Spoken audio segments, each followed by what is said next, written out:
بسم اللہ الرحمن الرحیم۔ السلام علیکم، آپ دیکھ رہے ہیں الف نیوز اور میں ہوں آپ کے ساتھ ماجد علی۔ شامل کرتے ہیں پاکستان اور دنیا بھر سے breaking news headlines. Pakistan اور سعودی عرب کا تاریخی دفاعی معاہدہ، جس کے بعد ڈونلڈ ٹرمپ نے چین جانے کا اعلان کر دیا۔ عالمی سیاست میں ایک زبردست موڑ آ چکا ہے۔ گزشتہ 48 گھنٹوں میں دنیا کا پرانا ورلڈ آرڈر ہل کر رکھ گیا۔ پاکستان اور سعودی عرب نے اسٹریٹجک میوچل ڈیفنس ایگریمنٹ پر دستخط کر کے ایسی نئی صف بندی کی ہے جس نے امریکہ اور اسرائیل دونوں کو تشویش میں مبتلا کر دیا۔ اس معاہدے کے تحت اگر پاکستان یا سعودی عرب میں کسی ایک پر حملہ ہوتا ہے تو اسے دونوں پر حملہ سمجھا جائے گا، اور یہی شک واشنگٹن کے لیے سب سے بڑی پریشانی بن چکی ہے۔ امریکی صدر ڈونلڈ ٹرمپ جو کچھ دن پہلے تک چین کو معاشی طور پر تباہ کرنے کی دھمکیاں دے رہے تھے، اچانک لہجہ بدل کر بیجنگ کے ساتھ تجارتی تعلقات بہتر کرنے کی بات کر رہے ہیں۔ رپورٹس کے مطابق ڈونلڈ ٹرمپ نے چینی صدر شی جن پنگ کو فون کر کے ملاقات کی خواہش ظاہر کی اور کہا کہ وہ جلد چین کا دورہ کریں گے تاکہ تجارتی معاملات طے کیے جا سکیں۔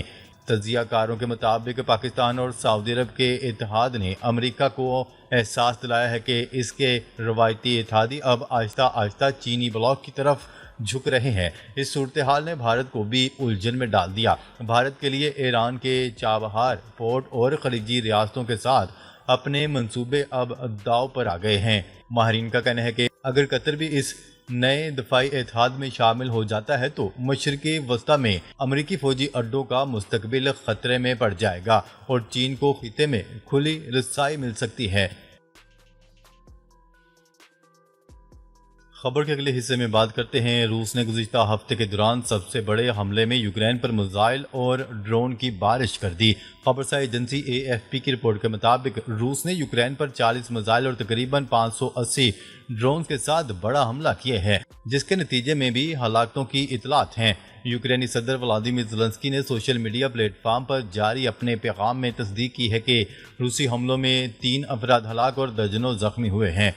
امریکہ کی بھرپور کوششوں کے باوجود روس یوکرین پر میزائلوں اور ڈرون سے حملے کر رہا ہے، جبکہ یوکرین نے روس پر امن کی کوششوں کو جان بوجھ کر روکنے کا الزام بھی عائد کر رکھا ہے۔ یوکرینی صدر زیلنسکی نے بتایا ہے کہ رات گئے حملوں میں ایک کلسٹر ایمونیشن والا میزائل براہ راست مشرقی شہر ڈنیپرو میں ایک عمارت پر لگا۔ رات بھر یوکرین پر روسی حملے جاری رہے۔ دشمن نے 40 میزائل اور مختلف اقسام کے تقریباً 580 ڈرونز داغے۔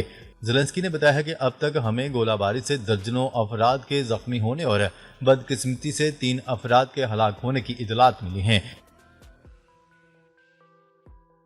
خبر کے اگلے حصے میں بات کرتے ہیں۔ ڈونلڈ ٹرمپ انتظامیہ کا اسرائیل کو اربوں ڈالر کے ہتھیار فروخت کرنے کا منصوبہ۔ امریکی صدر ڈونلڈ ٹرمپ کی انتظامیہ اسرائیل کو 6 ارب 40 کروڑ ڈالر مالیت کے ہتھیار فروخت کرنے کے لیے کانگریس کی منظوری حاصل کرنے کی کوشش کر رہی ہے۔ اس مجوزہ معاہدے میں حملہ آور ہیلی کاپٹرز اور فوجی گاڑیوں کی بڑی تعداد شامل ہے۔ برطانوی خبرساں ادارے روئٹرز کی رپورٹ کے مطابق وال اسٹریٹ جرنل نے اپنی رپورٹ میں ان ہتھیاروں کی ممکنہ فروخت کی خبر دی، تاہم وائٹ ہاؤس نے اس پر کسی تبصرے سے گریز کیا۔ یہ پیش رفت ایسے وقت پر سامنے آئی جب آئندہ ہفتے نیو یارک میں اقوام متحدہ کی جنرل اسمبلی کا سالانہ اجلاس منعقد ہونے جا رہا ہے، اور اسی دوران سلامتی کونسل غزہ کی صورتحال پر خصوصی اجلاس بلانے جا رہی ہے۔ مجوزہ دفاعی پیکج میں 3 ارب 80 کروڑ ڈالر مالیت کے 30 AH-64 اپاچے ہیلی کاپٹرز، 1 ارب 90 کروڑ ڈالر کی لاگت سے 3250 پیادہ فوجی جنگی گاڑیاں اور مزید 75 کروڑ ڈالر مالیت کے پرزہ جات شامل ہیں، جو بختر بند گاڑیوں اور بجلی کی فراہمی کے نظام میں استعمال ہوں گے۔ ڈونلڈ ٹرمپ انتظامیہ کی جانب سے اسرائیلی فوج کے لیے یہ بھرپور حمایت اس وقت سامنے آئی جب امریکی ڈیموکریٹس کی بڑی تعداد اسرائیل کے غزہ پر حملوں پر کھلے عام تشویش ظاہر کر رہی ہے۔ جمعرات کو امریکی سینیٹر کے ایک گروپ نے پہلی مرتبہ فلسطینی ریاست کو تسلیم کرنے کی قرارداد سینٹ میں پیش کی، جبکہ حالیہ ہفتوں میں نصف سے زیادہ ڈیموکریٹک سینیٹرز اسرائیل کو مزید اسلحہ بیچنے کی مخالفت میں ووٹ دے چکے ہیں۔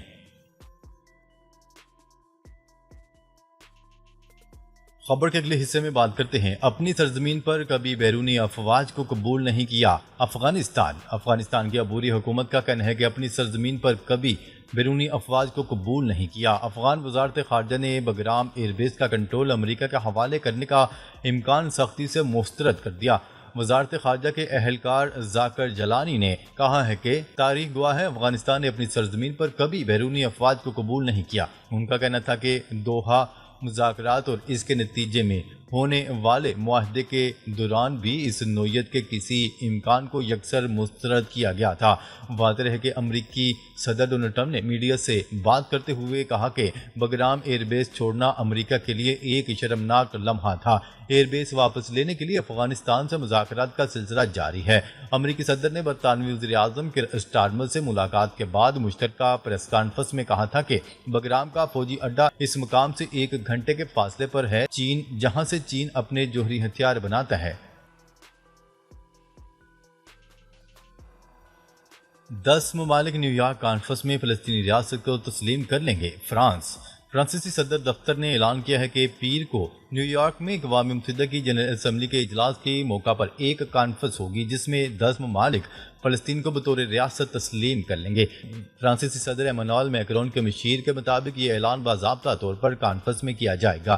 ان ممالک میں فرانس، برطانیہ، Australia, Canada, Belgium, Luxembourg, Portugal, Malta, Andorra اور سان مارینو شامل ہیں۔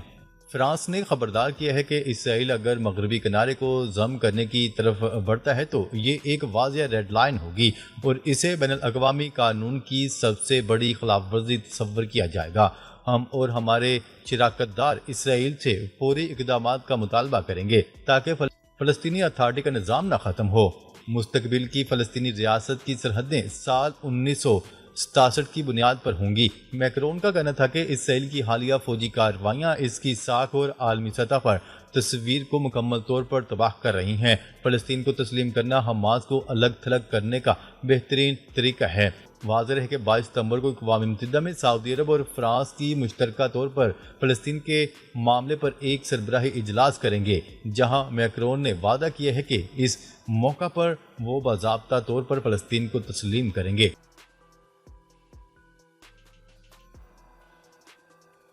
خبر کے اگلے حصے میں بات کرتے ہیں اقوام متحدہ کی سلامتی کونسل کا بڑا فیصلہ، ایران پر پابندیاں ختم کرنے کی قرارداد مسترد۔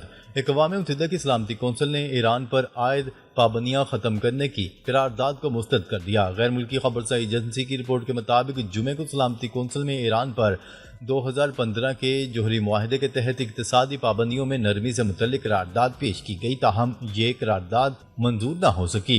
سلامتی کونسل کے اجلاس میں 4 ممالک نے ایران پر نئی پابندیاں روکنے کے حق میں ووٹ دیا، جبکہ 9 ممالک نے پابندیوں میں نرمی کی مخالفت کی۔ اس کے علاوہ 2 ممالک نے ووٹنگ میں حصہ نہیں لیا۔ پاکستان، چین، روس، الجزائر نے قرارداد کے حق میں ووٹ دیا۔ سلامتی کونسل نے فلسطین کے بعد ایران پر اقتصادی پابندیاں بدستور برقرار رہیں گی۔ مبصرین کے مطابق اس اقدام سے ایران اور مغربی ممالک کے درمیان کشیدگی مزید بڑھنے کا امکان ہے۔ خبر کے اگلے حصے میں بات کرتے ہیں روسی لڑاکا طیارے اسٹونیا کی حدود میں داخل۔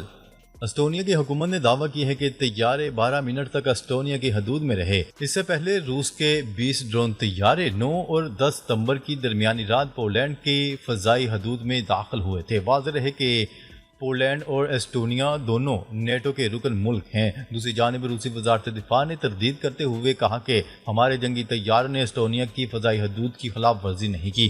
انہوں نے کہا ہے کہ پروازیں بین الاقوامی قوانین کے تحت بحیرہ بالٹک پر نیوٹرل مقام پر کی گئیں۔